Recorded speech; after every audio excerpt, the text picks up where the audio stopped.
எல்லாருக்கும் நமஸ்காரம். இன்னைக்கு மகாபாரதம் எபிசோட் 99. வந்து நம்ம வந்து ஒரு இப்போ நம்ம இதில் கிருஷ்ணன் இன்னொருத்தர் அவாய்ட் பண்ணார். சண்டையில் கலக்காமல், சண்டையில் அவங்க கலந்துட்டு இருந்தாலும் பாண்டவர்களுக்கு ஜெயம் கிடச்சிருக்காரு, ஜெயிச்சிருக்க முடியாது. பாண்டவர்கள் வந்து தோற்றுருப்பா. அதுக்காக கிருஷ்ணன் என்ன பண்ணுறார், பாப்பரிகன்னு ஒருத்தன். பாப்பரிகன்றது யாருன்னா கடவுஜெயனோட பிள்ளை, பீமனோட பிள்ளை. உங்களுக்கு தெரியும் இல்லையா? பீமனோட பிள்ளை வந்து பீமன் வந்து இடும்பனை சண்டை போட்டு இடும்பனை கொண்டு இடும்பியை கல்யாணம் பண்ணிக்கிறான். இவன் 2 பேருக்கு பிறந்த பிள்ளை தான் கடோத்கஜன். அது உங்களுக்கு தெரியும். இந்த கடோத்கஜன் வந்து யாருன்னா, இந்த கடோத்கஜனுக்கு ஒய்ஃப் வச்சிருக்கா, அகிலாவதின்னு பேரு. அவ பேரு அவள் வந்து அவளுக்கு பேர் மௌர்வின்னு ஒரு பேர் உண்டு. அகிலாவதின்றது பேரு. அவளோட அப்பா பேர் மூடுன்னு பேரு. மூடு இனத்தை சேர்ந்தவ. மூடு அவள் அப்பா பேரு. அவனோட கடோத்கஜனோட ஒய்ஃப் பேர் வந்து அகிலாவதி. அவளோட அப்பா பேரும் மூடுன்றவன் அகிலாவதின்ற தன்னோட பொண்ணை கடோத்கஜன் கல்யாணம் பண்ணி கொடுக்குறான். இவன் வந்து இந்த பாப்பிகன் கடோத்கஜனோட புள்ள பாப்பிகன். இந்த பாப்பிகன் என்ன பண்றான், ஆக்சுவலா இவன் ஒரு சாபத்தால இவன் ஒரு யக்ஷன். யக்ஷன்னா யாருன்னா, யக்ஷன்றது வந்து தேவர்களுக்கு கீழே மனிதர்களுக்கு மேல நடுவில் இருக்கிறவா, அவதான் யக்ஷன். யக்ஷன் வந்து குபேரனுக்கு பணியாள். குபேரன்கிட்ட வேலை செய்வாள்லாம் யக்ஷர்கள் தான். யக்ஷர்கள்லாம் குபேரன்கிட்ட வேலை செய்வா. இந்த குபேரன் யாருன்னா, இந்த குபேரனே குபேரனோட பிள்ளை. குபேரன் வந்து குபேரனோட ஒய்ஃபு சித்திரலேகான்னு பேரு. குபேரன் யாருன்னா விஸ்ரவசன் ஒரு முனிவரோட பிள்ளை. இந்த அந்த இவன் வந்து இவனோட ஒய்ஃப் பேர் வந்து அம்மா பேர் வந்து இளவதைன்னு பேரு. இளவிதைன்னு இவனோட அம்மா. அவன் தேவ குடும்பத்தை சார்ந்தவன். விஸ்ரவஸ் வந்து தேவர்கள் குடும்பத்தை சார்ந்தவன் தான். அவன் வந்து அசுரத்தை சார்ந்தவன். சாரி, அவளுக்கு பிறந்தவன் தான் இந்த குபேரன். இதுக்கப்புறம் இன்னொரு பொண்ணை கல்யாணம் பண்ணிக்கிறான், கைகசின்னு. அவள் தான் அசுர இனத்தை சேர்ந்தவ. அவளை வந்து விஸ்ரவஸ் கல்யாணம் பண்ணிக்கிறார். அவளுக்கு பிறந்தவா தான் அவங்க அம்மா ராவணன், கும்பகர்ணன், விபீஷ்ணன், சூர்பனக 4 பேர். முதல் ஒய்ஃபு இளவிதைன்னு அவளோட புள்ளதான் குபேரன். இந்த இந்த விஸ்ரவஸ் யாருன்னா, விஸ்ரவ வந்து பிரம்மாவோட புள்ள, புலஸ்தியரோட மகன். புலஸ்தியர்னு பிரம்மா 7 சப்தரிஷிகள் படைச்சார் இல்லையா, அதில் புலஸ்தியரையும் படைச்சார். அந்த புலஸ்தியரோட புள்ள விஸ்ரவசு. அதாவது பிரம்மா வந்து பிரம்மாவோட புள்ள புலஸ்தியர்.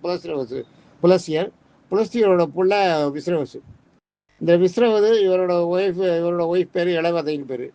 இளவிதை. இவளுக்கு பிறந்தவ தான் குபேரன். இந்த குபேரன்கிட்ட வேலை செய்யறவா தான் யக்ஷர்கள். இந்த குபேரப்பட்டினன்றது அது பெரிய பட்டினம் வச்சிருந்தான். பிற்காலத்தில் வந்து ராவணன் வந்து அவனுக்கு கொஞ்சம் தேவசக்தியெல்லாம் வந்தவுடனே இவன்கிட்ட தான் அடிச்சு பிடிக்கணுன்றான். இவனை வந்து அடிச்சு விரட்டி இவனை பிச்சைக்காரனாக்கி இவனை வெளியில் அனுப்பிச்சிட்டு குபேரப்பட்டத்தை அப்படியே பிடிச்சி விட்றான். குபேரப்பட்டத்தை பிடிச்சிட்டு அங்கே இருக்கிற செல்வங்கள்லாம் இவன் எடுத்துட்டு விட்றான். அது மாதிரி அது ஒரு கதை. அந்த அந்த அந்த மாதிரி ஒரு யக்ஷன் இவன். இந்த யக்ஷன் இந்த பாப்பரிகன். இந்த யக்ஷனுக்கு வந்து சாபம். ஒரு முனிவரை போய் கிண்டல் பண்ண போய் அவர் சாபம் கொடுத்துரு, நீ மனுஷனா பிறந்து நீ வந்து பூலோகத்தில் வந்து அரக்கனா தெரியணும் அப்படின்னு. அதுக்கு விடுவி என்னன்னு கேட்பார். உன்னை வந்து மகாவிஷ்ணுவே சம்ஹாரம் பண்ணுவார். மகாவிஷ்ணு சம்ஹாரம் பண்ணப்பறம் நீ வந்து மோட்சத்துக்கு வந்துடலாம் அப்படின்னு சொல்றார். இவன் வந்து அது இவனுக்கு தெரியாது. இவன் வந்து அடுத்த அந்த பிறவியா வந்து பிறக்கிறவன் தான் பாப்பரிகனா பிறக்கிறான். இந்த பாப்பரிகன் என்னன்னா, இந்த பாப்பரிகனோட ஒய்ஃப் இருந்தா பார்த்தீங்களா, அகிலாவதி அம்மா, பாப்பரிகனோட அம்மா. அவன் என்ன சொல்லி வளர்க்குறான் அந்த குழந்தைய, நீ எப்பயுமே கஷ்டப்படுறவா ஏழைப்பட்டவாளுக்கு நீ சப்போர்ட் பண்ணணும். நீ வந்து அவள் வந்து மலைஜாதி இல்லையா, அவளை வந்து எல்லாருமே அரசர்கள்லாம் வலிமையானவர்கள்லாம் அவளை தாக்கி அவளை அடிக்கி ஒடுக்கி தான் வச்சுருப்பாள். அதனால் இவளோட சக்தியெல்லாம் இது பண்ணுறான். பத்மாவதி அவள் வந்து அகிலாவதி அவளோட சக்தியே ஜாஸ்தி. அவளோட சக்தி அவள் அப்பா ஒரே பொண்ணு. அந்த அவளோட சக்தி அவள் அப்பாவோட சக்தி. இந்த பக்கம் வந்து இடும்பி தன்னுடைய பேரனுக்காக கொடுத்த சக்தி, கடோத்கஜன் கொடுத்த சக்தி, எல்லாத்தையும் ஒன்றா சேர்த்து பாப்பரிகனுக்கு கொடுக்குறான். ரெண்டாவது பாப்பரிகன் இது பண்ணி தவம் பண்ணி பாப்பரிகன் என்ன பண்ணுறான், ஒரு இவர்கிட்ட தேவர்கள்ட்டையும் வருணன், வாயு, தேவர், இவன் 3 பேரை நோக்கி அவன் தவம் இருக்கான். இருந்து அவகிட்ட 3 பேர்ட்டையும் வர வாங்கிக்கிறான். அவ 3 பேர்ட்டையும் 3 அம்பு கொடுக்குறான். இந்த 3 அம்பு என்ன பண்ணணும்னா, இந்த 3 அம்பை நீ யார் மேலே ஏவினா அவ்வளோதான், அவ காலம் முடிஞ்சிடும் அப்படின்னுவா.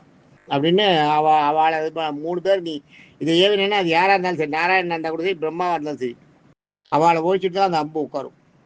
அந்த மாதிரி ஒரு வாரம் இது பண்ணி வாங்கிட்டுருவான். அந்த 3 வாரம் வச்சுருப்பான். அதனால இவனை யாருமே ஜெயிக்க முடியாதுன்றது தெரியும், எல்லாருக்கும் தெரியும். இவன் அந்த 3 அம்பை விட்டான்னா உலகமே காலி. உலகமே காலின்னும் போது எல்லாருமே போயிடுவான். அதில் எதிரியை நினச்சி விட்டான்னா எதிரி பூரா காலி ஆகிடுவான். ஆக இவன் வந்து இப்போதைக்கு அவன் வந்து பாண்டவர் படம் கம்மியாக இருக்குன்ட்டு பாண்டவர் சப்போர்ட் பண்ணுறான். ஆனால் இவனோட கொள்கை பிரகாரம் கௌரவர் படம் ஒரு காலத்தில் வீக் ஆகுன்றது கண்ணனுக்கு தெரியும். பிற்காலத்தில் கௌரவருடைய படம் வந்து டவுன் ஆகும். டவுன் ஆகும்போது இவன் வந்து அவா சைடு போவான். இங்கேருந்து அங்கே போனான்னா அது சரியாக இருக்காது. அது படையை வந்து ஒரு மாதிரி சலசலக்க வச்ச மாதிரி ஆகிடும். ஒரு கட்டுக்கோப்பு இல்லாத போயிடும். அவனை பார்த்து இன்னும் 10 பேர் போவான். அதனால் அது எல்லாம் மனசில் வச்சுருந்து என்ன பண்ணுறான், இவனை சேர்த்துக்கல. கடோத்கஜனை சேர்த்துட்ட பீமன் வந்து பார்ப்பீங்கன்னா, நீ வேண்டாம், நீ இரு, நீ சின்ன பையன், நீ இதில் வர வேண்டாம் அப்படின்னு சொல்லி அவனை வெளியில் நிறுத்திடுறான். ஆனால் அவன் சின்ன பையன் இல்லை, அவனோட வார் திறமையே தனி திறமை. அவன் சண்டை போடுற விதெல்லாம் வேற மாதிரி இருக்கும். அவன் மாயாஜாலத்துலேயும் சண்டை போடுவான். அதெல்லாம் தெரிஞ்சவன். அவனை என்ன பண்ணுறா சொல்லிடுறான். சொன்ன உடனே அவன் வந்து சரின்ட்டு போயிடுறான். சரி, நான் கௌரவர் பக்கம் நான் போகல, எனக்கு அது பிடிக்கல, நான் நீதி இந்த பக்கம் இருக்கிறதுனால தான் நான் இங்கே வந்தேன். இங்கே நீங்கள் நான் வேண்டான்ட்டீங்க, சரி என்னோட உதவி எப்போயாவது தேவைப்பட்டா கேளுங்கன்னுவான். சரி இன்னுவான். அதுக்கப்புறம் இவன் போய் என்ன பண்ணுவான், இவன் காட்டில் ஒரு யாகம் பண்ணுவான். இவன் பண்ணுற அந்த யாகத்தில் என்னென்னா, அது வந்து மிருத்யுஞ்சய யாகம். மிருத்யுஞ்சய யாகம்னா எதிரியை வெல்ற யாகம். அந்த யாகத்தை நடத்துகிறான். இந்த யாகத்தில் அவன் ஜெயிச்சுட்டான்னா அவனை விட உலகத்தில் தலை சேர்ந்தவா வேறு யாருமே இல்லை. பீஷ்மர்லாம் எல்லாருமே காலி. பீஷ்மர், துரோணர், பீமன், அர்ஜுனன், கிருஷ்ணன், பலராமன் எல்லாருமே யாருமே அவனை ஜெயிக்க முடியாது. அது மாதிரி ஆகிடுவான். அந்த மாதிரி ஒரு யாகத்தை பண்ணுவான். அந்த யாகத்துக்கு எல்லா ஏற்பாடும் பண்ணிட்டு இருப்பான். யாகத்தை நடத்திட்டு இருப்பான். யாகத்தை நடத்திட்டு இருக்கும்போது என்ன பண்ணணும்னா, யாகத்தில் வந்து பிராமண நிறையா வந்து அந்த தானம் கேட்பான். யாகத்தில் தானம் இல்லைன்னு சொன்னால் அந்த யாகம் தோல்வி அடைச்சிடும். ஞாபகம் வச்சுக்கோ. யாகத்தில் யார் வந்து தானம் கேட்டாலும் கொடுக்கணும். அதுதான். கிருஷ்ணர் என்ன பண்ணுவார், அந்த வாமனாவதாரம் வந்து அதே மாதிரியே ஒரு சாதாரண முனிவர் மாதிரி வேஷம் போட்டு வந்து அவர்கிட்ட எனக்கு ஒரு வரம் கொடுக்கணும் நீ அப்படின்னு கேட்பார். கேட்ட உடனே பாப்பா என்ன சொல்லுவார், நீங்கள் யாகசாலையில் வந்து கேட்குறீங்க, வரம் கொடுக்குறேன், உங்களுக்கு என்ன வரம் வேணும்னு சொல்லுங்கோ, நான் அதை பார்த்துட்டு கொடுக்குறேன்னு. இல்லை, நீ எனக்கு வரம் கொடுக்கறதா இருந்தால் தான் நான் சொல்லுவேன், இல்லாட்டா அதை உங்கள்கிட்ட சொல்லி பிரயோஜனம் இல்லை அப்படின்ட்டு. இது இவன் வந்து என்ன ஆயிடுது அப்படின்னா, நீ பரவாயில்ல, நீ தராட்டா பரவாயில்ல, நான் போகிறேன்ட்டு கிளம்பு வருவார். யாகத்தில் வந்தவாளுக்கு தானம் கொடுக்காத அனுப்பக்கூடாது. வேறு ஏதாவது தானம் வாங்கிக்குவான்னுவான். கிருஷ்ணர் வாங்க மாட்டார். கிருஷ்ணர் வந்து பிராமண வேஷம் போட்டு போயிருப்பார் இல்லையா, அவர் அதெல்லாம் வேண்டாம், எனக்கு நாங்கள் நினைக்கிறேன் ஒன்று, அது நீ எனக்கு கொடுக்கறதா இருந்தால் சொல்லு, நான் சொல்கிறேன். நீ கொடுக்கலன்னு நினைக்கிறப்ப எனக்கு வேண்டாம், அது நான் உங்கள்கிட்ட விஷயத்தையும் சொல்ல மாட்டேன், அதை நான் சொல்லி என்ன புண்ணியம், நான் சொல்ல மாட்டேன்ட்டு கிளம்பிடுவார். இவர் கிளம்பி வந்துடுவார். அவன் பாப்பிங்களுக்கு என்ன பண்ணுறதுனே புரியாது. போய் தடுப்பான். தடுக்கும்போது என்ன பண்ணுவான், அகிலாவதியும் வருவான். அகிலாவதியும் வந்து தடுப்பான். நீங்கள் இது மாதிரி யாகத்துக்கு வந்துட்டு இப்போ இது மாதிரி போகக்கூடாது, பிராமணனாக இருக்கீங்க, யாகத்துக்கு வந்துட்டு இது மாதிரி போகலாமா, தப்பு இல்லையான்னுவா. ஆமாம்மா தப்பு தான்மா, ஆனால் எனக்கு தானம் கேட்டது கொடுக்க மாட்டேன்ட்டான் உங்கள் பிள்ளை அப்படின்தான். அப்படின்னோடனே அவன் என்ன சொல்லுவா, என் பிள்ளை தரமாட்டேன், நான் என் பிள்ளை தரமாட்டேன்னு சொல்ல மாட்டேனே அப்படின்னு அவங்ககிட்ட கேட்பான். கேட்கும்போது ஆமாம்மா அவர் என்ன வேணும்னு சொன்னால் தான் நம்ம தருவோமா முடியுமான்னு சொல்ல முடியும் அப்படின்வா. அதே மறுபடியும் அவன் கேட்பா இவர்கிட்ட, கிருஷ்ணன்கிட்ட. கிருஷ்ணா வந்து பிராமணன்கிட்ட கேட்பா, இது மாதிரி எனக்கு அந்த இது கொடுங்க அப்படின்னு. அப்பயும் இவன் தரமாட்டான், இவன் சொல்ல மாட்டான் கிருஷ்ணன். எனக்கு நீங்கள் தரதா இருந்தால் சொல்லுங்க, நான் வந்து அந்த இதை சொல்கிறேன், சொல்லும்போது நீங்கள் எனக்கு கொடுங்க, இல்லாட்டா அது எதுக்கு உங்களுக்கு, அதை நான் உங்கள்கிட்ட சொல்லி என்ன புண்ணியம், நீங்கள் தரேன்ற வாக்கு கொடுத்தா தான் நான் சொல்லுவேங்க. இப்படியே 2 பேருக்கும் வாக்குவாதம் நடந்துட்டு இருக்கு. நீங்கள் தரேன்ற வாக்கு கொடுங்கன்றா, இவர் போனாலும் அங்கே யாகம் தோற்றுரும். ஏன்னா யாகத்தில் போய் இவர் வேள்வியில் போய் கேட்டு வந்துட்டார் இல்லையா, இவர் கேட்டதை கொடுக்கலன்றது அது வந்துடும். இவர் கேட்டது கேட்க போகிறது என்னன்னு தெரியல. முழிப்பா 2 பேரும். அகிலாவதியும் முழிப்பா, பாப்பிரிக்கனும் முழிப்பா. என்ன பண்ணுறதுன்னே புரியாது. அப்போ அவர் வந்து அவர் இந்த பாப்பிரிக்கன் கடைசியில் என்ன பண்ணுவான், யாகத்தை நடத்தணும் இல்லையா, யாகத்தை நடக்கிறதுக்காக மறுபடியும் அவரை கூட்டுருவான். அவரை கூட்டு வந்து அவரை வந்து எல்லாம் பண்ணிவிட்டு, எல்லாம் பூஜை எல்லாம் பண்ணிவிட்டு, நீங்கள் கேளுங்க நான் தரேன், ஆனால் நீங்கள் வந்து எனக்கு பாதகம் இல்லாத விஷயமாவும் எனக்கு நன்மை செய்யக்கூடிய விஷயமாவும் நீங்கள் கேட்கறது அப்படின்வா. அது நான் பண்ணுறேன், உனக்கு நன்மை செய்கிற விஷயமா தான் செய்கிறேன், வேறு யாருக்கும் நான் அதில் வந்து லாபம் வைக்கணுன்றது எனக்கு இல்லை, யாருக்கும் நான் வேறு யாருக்கும் வேணும்ட்டு வரல, உனக்கு நன்மையாக தான் முடியும் அது அப்படின்னு சொன்ன உடனே பாப்பிக்கு என்ன பண்ணுவோம், அம்மா கிட்ட சொல்லுவான். அம்மா சரி கேளுன்னுவார். கேட்ட உடனே இவர் கேட்டுருவார். இவர் என்ன பண்ணுவார், எனக்கு உன் தலை தாரமாக வேணும்னுவார். அவன் மறந்து போயிடுவான். பாப்பிகன் என்ன விளையாடுறீங்களா நீங்கள் என்ன வந்து எனக்கு இப்போ தான் நீங்கள் உங்கள் வாயால் சொன்னீங்க எனக்கு தேவையான அந்த தலைன்னு, எனக்கு நல்லதே செய்வீங்கன்னு, இது எனக்கு நல்லதா அப்படின்வான். ஆமாம் நீ நல்லதா, எனக்கு உன் தலை வேணும், உன் தலையை கொடு முடிப்பான். அப்போ கடவுள் இவன் பாப்பிகன் என்ன பண்ணுறதுன்னே தெரியல, முழிப்பான். அவன் முழிக்கும் போது என்ன பண்ணுவான், அவன் அம்மா கிட்ட கேட்பான் என்ன பண்ணிட்டோம், இப்போ இவர் இப்போ இது மாதிரி சொல்லிட்டாரே, நீ தான் வேணும் உன் தலை தான் வேணும்னு கேட்குறாரு அப்படின்னு. முதல்ல அதை கூட சொல்ல மாட்டார் இவர். எனக்கு ஒரு நல்ல ஆன்மீகவாதியாக இருக்கிறவனாக இருக்கணும், அம்மா சொல்ல முக்கியமாக மதிக்கிறவனாக இருக்கும், அம்மாவுக்கு வந்து பாத பூஜை பண்ணுறவனாக இருக்கணும், அது மாதிரி இருக்கவன் வந்து என்னோட எனக்கு அவனுடைய தலை வேணும் எனக்குன்னுவா. அப்படின்னோடனே அதுக்கு என்ன நான் பார்த்து தேடி தரேன் அப்படின்வா. நீ தேடி தரதில்ல, நான் தான் தேடணும். அது நான் தேடி யாருன்னு சொல்கிறேன், அவன் தலையை நீ எனக்கு எடுத்து கொடுக்கணும். ஓஎஸ் நான் எடுத்துறேன், அவன் தலையை நான் கிள்ளி தரேன், அது என் பொறுப்பு. நீ யாரை சொன்னாலும் சரி, என்கிட்ட 3 அம்பு இருக்குது, அந்த அம்பை விட்டேன்னா அது எவ்வளோ பெரிய ஆளாக இருந்தாலும் அவன் என்கிட்ட வந்து தான் ஆகணும், நான் அவன் தலையை எடுத்து கொடுத்துட்றேன் உனக்குன்னுவார். அவன் யாராக இருந்தாலும் நீ கொடுப்பியான்னுவார், யாராக இருந்தாலும் கொடுத்தாரன்னுவார். அவன் நல்லவன் கேட்டவன்றதெல்லாம் அதெல்லாம் இல்லை, நீ கேட்டேன்னா நான் எடுத்தாரன்னுவார். பாப்பிகன்னு சொல்லுவேன். சொன்ன உடனே இவர் என்ன பண்ணுவார், நீ எல்லாம் சொல்றிய, உன் தலை தான் வேணுங்குவார். உன் தலை தான் வேணும்னு உடனே தான் அவன் முழிப்பான். அவன் முழிக்க அம்மாவை கேட்பான், கடைசியில் கிருஷ்ணரையே கேட்பான், என் தலை வேணும்னு கேட்குறீங்களே இது என்ன நியாயம்? இது என் தலை வேணும்னு நீங்கள் கேட்குறதுன்னா நீங்கள் முதல்ல சொல்ல வேண்டாமா, அது சொல்லலை, இப்போ வந்து சொல்கிறீங்களே அப்படின்வார். அப்போ அவன் சொல்லுவான், நீ வந்து யாரையாவது கேட்டியா, வேற யாராவது உன் தலையை எடுத்துக்கோ உன் தலையை எடுத்துக்கோன்னு கேட்டியா? நான் சொல்கிற வார்த்தாலே யார் தலையாக இருந்தாலும் நான் கொண்டு கொடுத்துருவேன், நீ அது எப்படி சொன்னேன், உயரத்தை வச்சு தானே சொன்னேன். அதே மாதிரி தான் உன் மேலே இருக்கிற நம்பிக்கையில் நான் கேட்டேன், அவ்வளோதான். நீ கொடுக்காட்டாலும் பரவாயில்ல, எனக்கு அதை பற்றி ஒன்றும் இல்லை. நான் இருக்கிறது வந்து இந்த இதில் இருக்கேன். இப்போ அந்த மாதிரி கேட்ட உடனே கேட்குறான், என்ன பண்ணுறதுனே புரியல. கிருஷ்ணர் வந்து கேட்டு விட்டார். அவன் வந்து அவன் அம்மாவை கேட்குறான், அது கேட்குறான். கிருஷ்ணர் வந்து எனக்கு பதில் சொல்லு சீக்கிரம் நான் போகணுன்றார்.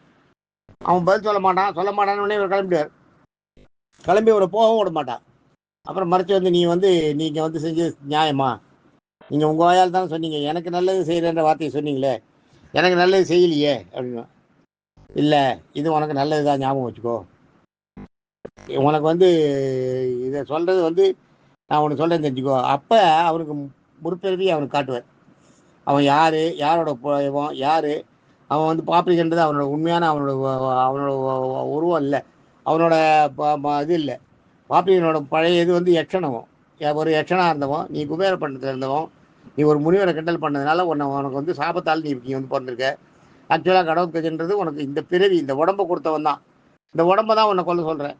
இந்த உடம்பை நீ வந்து எங்கள் கையால் தான் நீ மரணம் அடைக்கணும்னு இருக்குது, என் கையால் நீ மரணம் அடைஞ்சாதான் உனக்கு வந்து மோட்சம் கிடைக்கும்னு இருக்கு.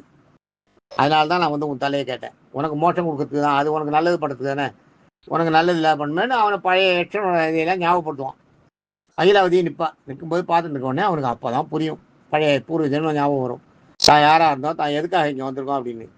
அப்புறம் இவன் இந்த பூலோகத்தில் பிறகு எடுத்தது போல் இவனை காப்பாற்றினேன், அம்மா எல்லாம் சேவிப்பான், எல்லாரையும் சேவிப்பான். சேவிச்சுட்டு கிருஷ்ணன்கிட்ட வந்து அப்படியே காலில் விழுந்துருவான். கிருஷ்ணா நீ தான் காப்பாற்றணும், எனக்கு நல்லது செய்கிறேன்னு சொன்னேன், நீ நல்லது தான் செஞ்சுருக்க, எனக்கு அது தெரியாது, நான் உன்னை நீ உங்கையால் நான் சாகத்தையே கொடுத்து வைக்கணும், இல்லாட்டா எனக்கு இந்த சாப்பு மோசனமே ஆகாது, நான் இப்படியே இருப்பேன், உங்கையால் நான் சாகணும்னு இருக்கு, எனக்கு அதை வந்து நீ இவ்வளோ சீக்கிரம் கொடுத்துட்டியே, நீயே வந்து சொல்லி நீயே வந்து எனக்கு அதை பண்ணிட்டியேன்னு அவர் காலில் வந்து சேவிச்சுட்டு அப்படியே நிற்பான். நிற்கும்போது கிருஷ்ணன் என்ன சொல்லுவார், வாழை எடுத்து அவன் கையில் கொடுத்து இதை நீயே உன் தலையை அறுத்துக்கோ அப்படின்னுவார், அறுத்து கொடுக்கணும் எனக்குன்னுவார். கிருஷ்ணன் வந்து லேசாக வாழை கையில் வச்சுட்டு கொடுத்துருவார். கிருஷ்ணன் வந்து அது செய்யறது அவருக்கு வராது, அதனால் அவர் கையால் சாகணும்னு இருக்கிறதுனால அவர் வாழை எடுத்து கொடுப்பார். வாழை எடுத்து கொடுத்தவொடனே அவன் என்ன பண்ணுவான், தான் கழுத்தை தானே அறுத்துப்பான்.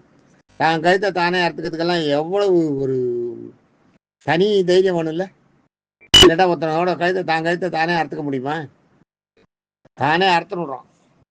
அறுத்துக்கிறதுக்கு முன்னாடி கிருஷ்ணன் கேட்குறாரு, உனக்கு ஏதாவது ஆசை இருக்கா, ஆசை இருந்தால் சொல்லி நிறைவேற்றி வைக்கிறேன்னு. அப்பதான் சொல்லுவார், நீ வந்து நாராயணனா எனக்கு காட்சி கொடுக்கணும், நீ கிருஷ்ணனா வந்து நிற்கிற, இப்போ மனுஷன் மானுட உருவல் நிற்கிற, நாராயணனா எனக்கு காட்சி கொடுக்கணும், என்னோட பூர்வ ஜென்ம இதை நான் என்ன பண்ணேன், எனக்கு எப்படி சாபம் வந்து அதை தான் சொல்லுவேன். அப்போ தான் காட்டுவேன், சாபம் வந்தது எப்படின்றது எனக்கு தெரியணும் அப்படின்னுவார். அப்படின்னு கேட்பான். கேட்கும்போது தான் அவன் எக்ஷனாக இருந்தது, அவன் எப்படி முனிவரை கிண்டல் பண்ணான், என்ன பண்ணான், எதனால் அவனுக்கு இந்த ரூபம் கிடச்சிருக்கு, அதையெல்லாம் சொல்லுவார். சொன்ன உடனே, நீ உன் மேனியை கொன்னாதான் நீ வந்து அங்கே போக முடியும், உன் மேனியை நீ கொண்டுட்டு போகணும் அப்படின்னுவார். உன்னோட உருவத்தை நீயே கொண்டுடணும் அப்படின்னு சொல்லுவார். சொன்ன உடனே பண்ணுவான், இல்லை உங்களால் செத்தாதான் எனக்கு மோட்டம்னுவார். சரின்னு உடனே கிருஷ்ணன் என்ன பண்ணுவார், அவன் தலையை பிடிச்சிட்டு ஆளால் லேசாக ஒரு ஆடை அறுத்துட்டு அவங்ககிட்டயே கொடுத்துவார். கொடுத்த உடனே அவனே அவன் கழுத்தை அறுத்துப்பான். ஃபுல்லாக அறுத்துட்டு, உனக்கு ஏதாவது ஆசை இருக்கான்னு கேட்பார். அவன் அறுக்கும்போது எனக்கு ஒரே ஒரு ஆசை தான், அதை நான் சொல்கிறேன், கழுத்தை அறுத்துட்டு சொல்கிறேன்னுவான். கழுத்தை அறுத்துருவான். கழுத்தை அறுத்து தனியாக துண்டமாக இருக்கும்.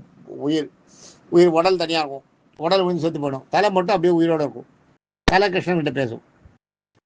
எனக்கு வந்து ஒரே ஒரு ஆசை தான், இந்த மகாபாரத போர் வந்து இவ்வளோ பெரிய போர் நடக்க போகிறது தெரிஞ்சு போச்சு. இப்போ இந்த பாரத போர் எப்படி நடக்கிறது, இதில் என்னென்னலாம் உபயோகப்படுத்துகிறா, எந்தெந்த இடத்துல எல்லாம் வந்து யார் யார் வீக் ஆகிறா, யார் யாருக்கு நான் உதவி பண்ண முடியாத சூழ்நிலை வந்தது, இதெல்லாம் நான் பார்க்கணும் அப்படின்னுவார்.